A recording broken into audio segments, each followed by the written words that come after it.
Assalamualaikum warahmatullahi wabarakatuh.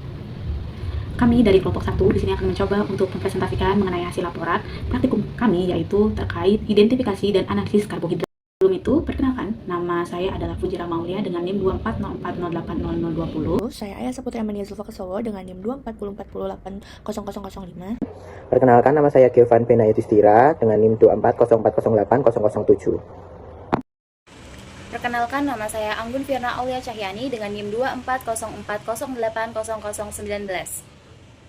Tujuannya mengidentifikasi kandungan karbohidrat pada sampel melalui serangkaian uji kualitatif. Yang kedua, mengetahui kemampuan sampel dalam mereduksi ion Cu2+, menggunakan uji Benedict untuk menentukan keberadaan gula prereduksi. Yang ketiga, membedakan polisakarida dengan monosakarida atau disakarida pada sampel melalui uji iodin berdasarkan perubahan warna kompleks iodin amilosa. Yang keempat, menjelaskan proses hidrolisis sukrosa pada sampel yang mengandung disakarida sehingga menghasilkan glukosa dan fruktosa. Yang kelima, menentukan kadar glukosa dalam sampel menggunakan metode titrasi Lon-Einon. Untuk dasar teorinya, karbohidrat merupakan biomolekul yang tersusun atas atom karbon, hidrogen, dan oksigen dengan perbandingan hidrogen-oksigen umumnya 2:1.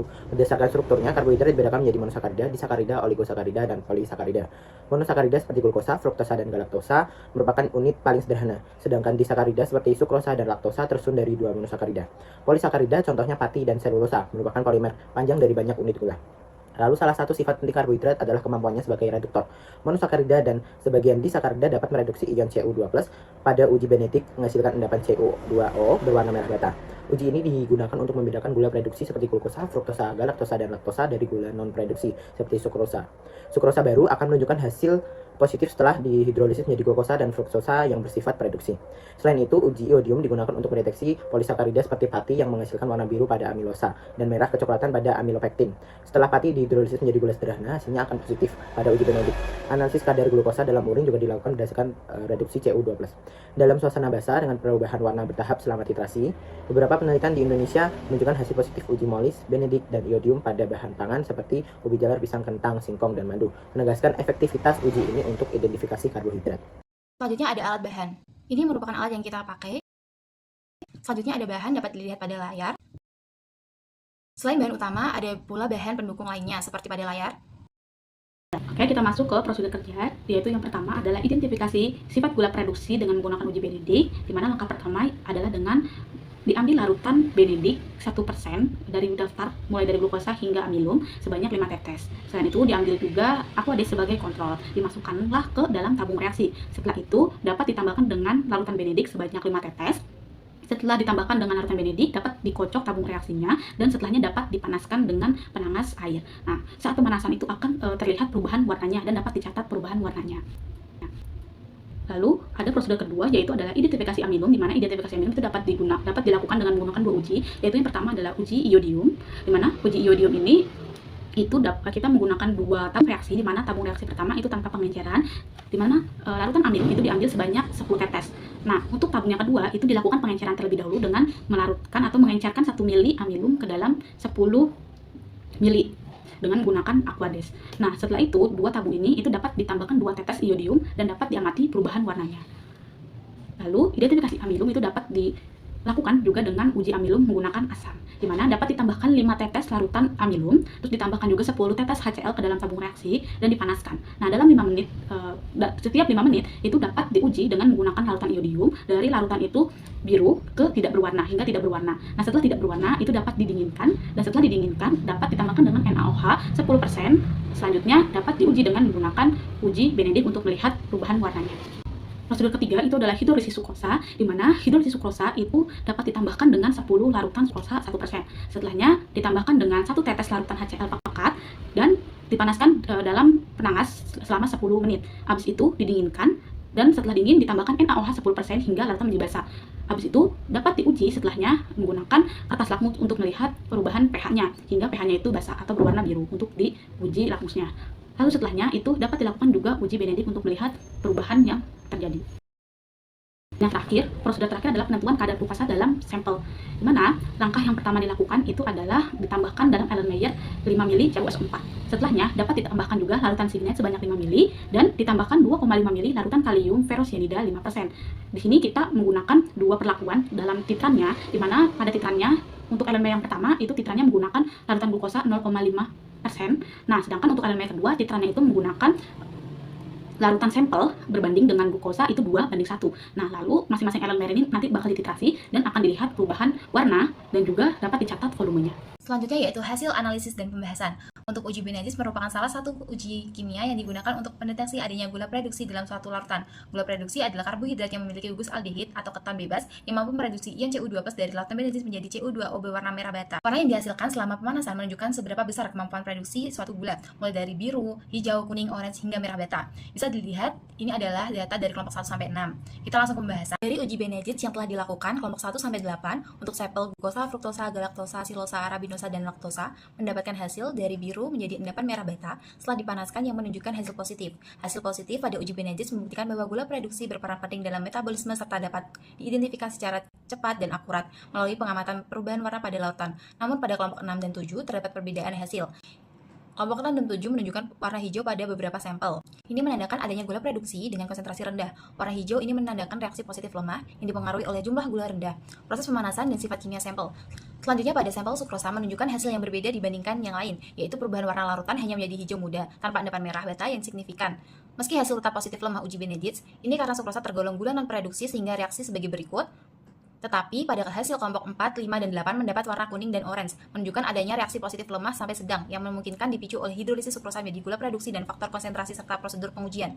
Selanjutnya yaitu sampel amilum atau pati. Dalam uji Benedis, warna larutan umumnya tetap biru atau hijau muda tanpa terbentuk endapan merah bata yang signifikan. Ini karena amilum adalah polisakarida dan reduksi yang tidak memiliki gugus aldehid atau keton bebas untuk bereaksi langsung dengan reagen Benedis. Namun pada kelompok 3 mendapatkan hasil kuning, sedangkan kelompok 4 mendapatkan hasil hijau endapan. Kelompok 5 yaitu gradasi oranye kehijauan. Kemungkinan faktor yang terjadi hidrolisis parsial amilum selama pemanasan atau proses pengujian yang menyebabkan amilum terurai menjadi gula reduksi seperti maltosa dan gluosa. Gula-gula hasil hidrolisis ini kemudian bereaksi dengan reagen Benedis sehingga menghasilkan perubahan warna dan endapan sesuai konsentrasi dan intensitas reaksi. Faktor lain yang mempengaruhi variasi hasil ini meliputi konsentrasi gula reduksi dalam sampel, durasi, dan suhu pemanasan, serta kondisi pencampuran dan keberadaan senyawa lain dalam sampel. Oleh karena itu, meskipun amilum secara alami tidak bereaksi positif dengan uji Benedis, hasil warna endapan yang muncul pada beberapa kelompok mengidentifikasi adanya proses hidrolisis dan reaksi gula reduksi yang berbeda-beda. Selanjutnya untuk uji kontrol menggunakan Aquades dengan hasil akhir semua kelompok warna biru. Karena Aquades tidak mengandung gula reduksi yang dapat mereduksi ion tembaga CU2+ dalam reagen Benedis. Warna biru ini adalah warna asli larutan reagen Benedis yang menunjukkan hasil negatif, yaitu tidak terjadi reaksi kimia yang menghasilkan endapan merah bata. Hal ini terjadi karena Aquades hanya berupa air murni tanpa senyawa gula atau zat lain yang bersifat pereduksi, sehingga tidak mampu mereduksi ion CU2+ menjadi CU2O bermuatan positif yang menyebabkan perubahan warna pada reagen Benedis saat dipanaskan. Dengan demikian, Aquades berfungsi sebagai kontrol negatif dalam uji Benedis dan tetap berwarna biru walaupun setelah pemanasan.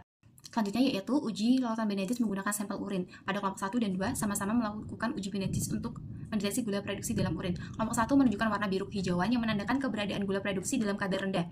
Kelompok 2 menunjukkan warna hijau yang mengindikasikan kadar gula yang sedikit lebih tinggi. Perubahan warna tersebut merupakan hasil reaksi kimia di mana gula reduksi mereduksi ion tembaga CU2+ dalam reagen Benedis menjadi endapan tembaga 1 oksida CU2O berwarna merah bata dengan warna titrasi dari biru ke hijau, kuning, orange, dan merah bata sebagai indikator konsentrasi gula. Hasil ini menunjukkan bahwa kedua sampel urin mengandung gula reduksi. Meskipun pada intensitas berbeda, uji Benedis efektif untuk mendeteksi keberadaan gula dalam urin yang dapat menjadi indikator kondisi kesehatan seperti diabetes mellitus dengan reaksi sebagai berikut, di mana dalam gugus aldehid dari gula reduksi. Untuk kelompok 3 dan 4 menggunakan sampel minuman Pororo. Dua data hasil uji Benedis pada minuman Pororo menunjukkan perubahan warna yang sama, yaitu dari biru muda menjadi hijau, oranye, hingga coklat dengan endapan merah bata. Persamaan utamanya adalah kedua percobaan membuktikan adanya gula reduksi seperti glukosa dan fruktosa dalam minuman, sehingga terjadi reaksi positif uji Benedis yang terbentuk endapan merah bata. Perbedaan hasil terletak pada detail jalur perubahan warna. Data pertama mencatat perubahan menjadi orange, sedangkan data kedua melalui kuning sebelum jadi coklat. Faktor penyebab perbedaan warna bisa berupa perbedaan konsentrasi gula, cara atau waktu pemanasan, dan takaran reaksi yang digunakan. Namun inti dari kedua percobaan tetap sama, yaitu adanya gula reduksi yang dapat mereduksi ion tembaga pada reagen Benedis. Selanjutnya yaitu kelompok 5 dan 6 dengan minuman bersoda. Kelompok 5 memperoleh hasil awal biru yang berubah menjadi merah bata dengan endapan coklat, menandakan reaksi positif kuat akibat kandungan gula reduksi yang cukup tinggi dalam minuman tersebut. Kelompok 6 meski juga menunjukkan reaksi positif, mendapatkan perubahan warna dari biru menjadi orange dengan endapan jingga, yang menandakan gula reduksi ada namun dalam konsentrasi yang sedikit lebih rendah atau berbeda jenis. Persamaan dari kedua sampel sama-sama memiliki gula reduksi sehingga memberikan reaksi positif pada uji Benedis dengan terbentuknya endapan. Perbedaan terletak pada intensitas dan jenis warna akhir serta bentuk endapan yang dipengaruhi oleh konsentrasi atau komposisi gula reduksi berbeda di masing-masing minuman bersoda. Selanjutnya untuk kelompok 7 dan 8 yang menggunakan sari buah sebagai sampel menghasilkan perubahan warna yang menunjukkan reaksi positif pada uji Benedis. Kelompok 7 menunjukkan warna kuning, sedangkan kelompok 8 melalui perubahan dari hijau keruh ke kuning hingga kuning kecoklatan. Perbedaan ini mengindikasikan bahwa kedua sampel mengandung gula produksi, namun dengan konsentrasi atau jenis gula yang berbeda. Warna kuning dan kuning kecoklatan mengartikan adanya gula produksi seperti glukosa dan fruktosa dalam jumlah yang cukup untuk bereaksi dengan reagen Benedict. Perubahan warna ini merupakan hasil reduksi ion tembaga Cu2+ oleh glukosa produksi yang menyebabkan terbentuknya endapan merah bata. Kesimpulannya yaitu, meskipun ada variasi warna kedua menunjukkan keberadaan gula produksi dalam sari buah yang diuji, yang menegaskan bahwa hasil positif uji Benedict. Kalau kita lihat hasil dari uji iodinnya, semua kelompok menunjukkan perubahan warna biru keunguan, artinya semua sampel terbukti mengandung amilum, namun interaksi warnanya berbeda. Kelompok 3, 4, dan 8 terlihat menghasilkan warna biru tua atau ungu pekat. Ini menunjukkan bahwa kandungan amilum pada sampel kelompok tersebut relatif lebih tinggi. Sementara kelompok 1, 2, 5, dan 6 warnanya lebih pucat, sehingga kandungan amilumnya lebih rendah atau kemungkinan sampel lebih encer. Kelompok 7 berbeda di tengah-tengah, warna biru keunguan jelas tapi tidak terlalu pekat. Jadi, selain memastikan bahwa semua sampel mengandung amilum, dari interaksi warna juga kita bisa lihat perbedaan kadar amilum antara kelompok. Setelah sampel dipanaskan dengan HCl untuk menghidrolisis amilum menjadi glukosa, kemudian diuji dengan Benedict, hasilnya tidak sama pada setiap kelompok. Kelompok 1 dan 5 menunjukkan perubahan warna menjadi jingga hingga merah bata, yang berarti amilum berhasil terhidrolisis menjadi glukosa, dan glukosa tersebut mampu mereduksi reagen Benedict dan hasilnya positif. Sedangkan kelompok 2, 3, 4, 6, 7, dan 8 tetap berwarna biru muda tanpa endapan, menandakan bahwa hidrolisis belum berlangsung sempurna sehingga glukosa yang terbentuk sangat sedikit atau tidak cukup untuk bereaksi. Perbedaan ini kemungkinan dipengaruhi oleh durasi atau suhu pemanasan yang tidak merata, konsentrasi HCl yang tidak sama, atau penetralan sebelum uji Benedict yang kurang optimal. Jadi, tidak semua sampel yang mengandung amilum berhasil dihidrolisis menjadi glukosa dalam jumlah yang cukup. Berdasarkan hasil uji iodium, seluruh sampel menunjukkan perubahan warna biru keunguan. Hal ini menandakan bahwa pada semua sampel terdapat amilum, yaitu polisakarida penyusun utama pati. Intensitas warna yang berbeda antara kelompok menunjukkan bahwa jumlah amilum pada setiap sampel tidak sama. Kelompok 3, 4, dan 8 menunjukkan warna yang lebih pekat sehingga dapat diasumsikan kandungan amilumnya lebih tinggi. Sebaliknya, kelompok 1, 2, 5, dan 6 memiliki warna yang lebih pucat, yang berarti kadar amilumnya lebih rendah atau sampel lebih encer. Kemudian, pada tahap hidrolisis, amilum dipecah menjadi molekul yang lebih sederhana, yaitu glukosa, melalui pemanasan dengan menambahkan HCl.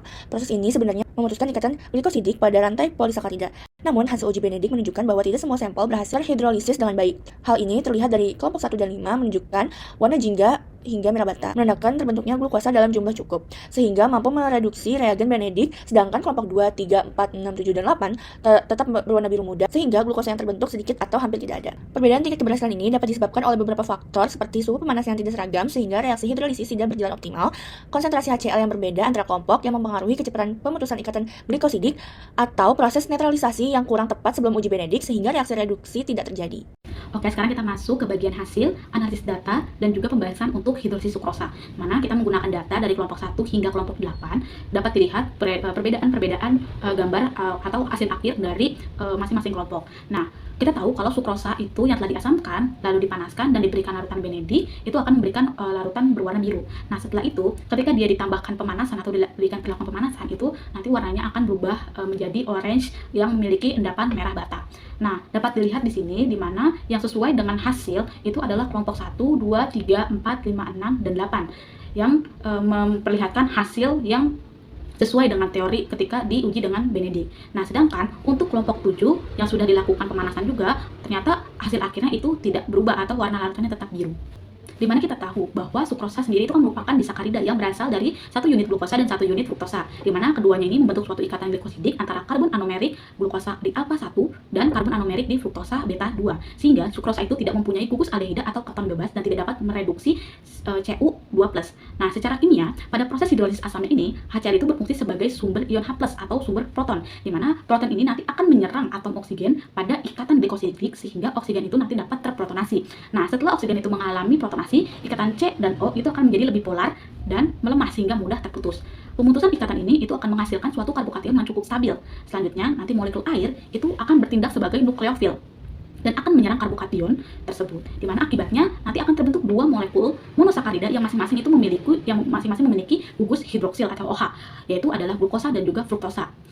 Nah, di mana keduanya itu dapat disebut juga dengan gula invert yang dapat diidentifikasi melalui uji Benedict melalui perubahan warna dari biru ke merah bata, atau ada endapan CuO berwarna merah bata. Nah, dari hasil yang ditunjukkan dari kelompok 1 hingga kelompok 8, kita dapat melihat bahwa untuk kelompok 1, 2, 3, 4, 5, 6, dan 8 itu menghasilkan perubahan warna yang sesuai, di mana itu menunjukkan bahwa terdapat hidrolisis sukrosa. Hanya saja untuk kelompok 5 itu kan ternyata warnanya dia lebih orange dengan endapan orange yang lebih terang, di mana itu berbeda dengan hasil dari kelompok-kelompok lain yang cenderung lebih gelap warnanya. Hal ini itu dapat disebabkan oleh lama waktu pemanasan setelah penambahan larutan benedik atau terkait konsentrasi larutan sukrosa di awal yang menyebabkan hasil gula invert itu lebih sedikit untuk mereduksi CU2+. Nah, sedangkan untuk kelompok 7, setelah dilakukan pemanasan, hasil akhirnya itu tetap berupa larutan berwarna biru. Hal ini tuh yang menunjukkan bahwa hasilnya itu adalah negatif untuk uji benedik. Hal ini itu dapat disebabkan oleh pemanasan yang kurang lama atau kurang panas pada tahap hidrolisis dengan menggunakan HCl. Nah, selain itu, konsentrasi HCl mungkin yang digunakan terlalu encer sehingga tidak dapat menghidrolisis seluruhnya si sukrosa. Laju hidrolisis juga akan melambat ketika HCl-nya ini dalam konsentrasi yang terlalu rendah. Lanjut ke penentuan kadar glukosa di dalam urin, minuman perisa buah, minuman bersoda, dan minuman sari buah. Nah, dapat dilihat di situ ada tabel hasil titrasi glukosa dan titrasi dengan sampel masing-masing dari kelompok 1 dengan 8. Lalu untuk menghitung kadar glukosa bisa menggunakan rumus berat glukosa standar dikurangi berat glukosa campuran dikali 100 dibagi volume sampel. Lalu pembahasan untuk sampel urin. Pada percobaan kelompok 1, perubahan warna larutan dari biru menjadi coklat menandakan titik akhir titrasi dengan hasil kadar glukosa dalam campuran urin glukosa sebesar 0,6014%. Nilai ini menunjukkan adanya glukosuria jika melebihi 0,1%, meskipun hasil dapat dipengaruhi oleh faktor praktikum seperti perbedaan volume titrasi atau pemanasan berlebih yang menyebabkan karamelisasi glukosa. Lalu untuk kelompok 2, warna larutan berubah dari biru menjadi kuning kecoklatan bagi tanda seluruh ion CU2+ telah tereduksi. Hasil perhitungan menunjukkan kadar glukosa sebesar 0,382%, yang juga mengindikasi adanya glukosa karena melebihi batas normal, yaitu lebih dari 0,1%. Kedua, hasil percobaan dari kelompok tersebut memberikan bahwa metode titrasi CuSO4 alkalis efektif untuk mendeteksi keberadaan glukosa dalam urin, meskipun presisi hasil sangat bergantung pada kondisi pelaksanaan praktikum. Lalu untuk pembahasan pada sampel perisa buah yaitu merek Pororo, pada kelompok 3, perubahan warna dari biru hingga kuning kecoklatan menandai titik akhir titrasi. Hasil analisis minuman Pororo menunjukkan kadar gula 4,98%, jauh di bawah nilai seharusnya yaitu 11,91%, karena kesalahan pengamatan titik akhir dan pemanasan tidak stabil. Lalu untuk kelompok 4 juga memperoleh kadar glukosa yang lebih rendah 6,73% dibanding label 11,4%. Nah, itu dipengaruhi oleh ketidaktepatan volume titran dan kondisi reaksi yang kurang sempurna. Pada uji kontrol, larutan berubah hitam akibat pemanasan berlebih yang menyebabkan oksidasi endapan. Nah, kedua kelompok menyimpulkan bahwa ketelitian dalam pengamatan warna dan pengaturan suhu sangat penting agar hasil titrasi akurat. Lalu untuk pembahasan pada sampel minuman bersoda, pada kelompok 5 percobaan menggunakan glukosa 0,5% sebagai standar menghasilkan volume titrasi rata-rata 11,98 mili. Sedangkan campuran minuman bersoda glukosa 2:1 membutuhkan 15,60 mili.